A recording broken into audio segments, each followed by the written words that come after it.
আসসালামু আলাইকুম ওয়া রাহমাতুল্লাহি ওয়া বারাকাতুহু। বিসমিল্লাহির রহমানির রহিম।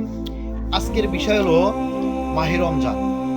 মাহে রমজানে যে প্রকৃত রোজাদার সে কখনো আড়ালে বা এই কারুর আড়ালে বা অন্য কোনো জায়গায় গিয়ে কোনো খাবারই, যত মূল্যের খাবার কেনা হয় সে খাবে না। সে খাবে না, যে সে রোজাদার। সে মিথ্যা কথাও বলবে না এবং কাউকে ঠকাবে না, মিথ্যা বলবে না এবং ওজনে কম দিবে না। কারণ সে রোজাদার, প্রকৃত রোজাদার। সে কখনো অন্যকে ঠকাতে পারে না, অন্যের সাথে কথা দিয়ে কথা রাখে এবং কারোর সাথে ধুলামি সুসামি করে না। আমরা শুধু রোজার মাসে নয়, এই আমলটা আমাদের সারা জীবনই যেন আমরা করতে পারি।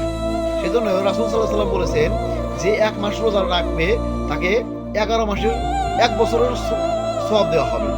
তাহলে সেটা কিসের জন্য? যে আমরা রোজার মাসে যেরকমভাবে চলি, হারাম থেকে বিরত থাকি, চুরি থেকে বিরত থাকি, ওজনে কম দেওয়া থেকে বিরত থাকি, এরকমভাবে যত পাপ আছে ওই পাপ থেকে বিরত থাকি রোজার মাসে। এটা যেন সারা বছর আমরা যেন এই সমস্ত কাজ থেকে আমরা বিরত থাকতে পারি। সেজন্য সর্বদাই আমরা চেষ্টা করব যে এই রোজার মাসের মতো যেন সারা মাসই, সারা বছরই, সারা জীবনই আমরা করতে পারি, চলতে পারি ইনশাল্লাহ।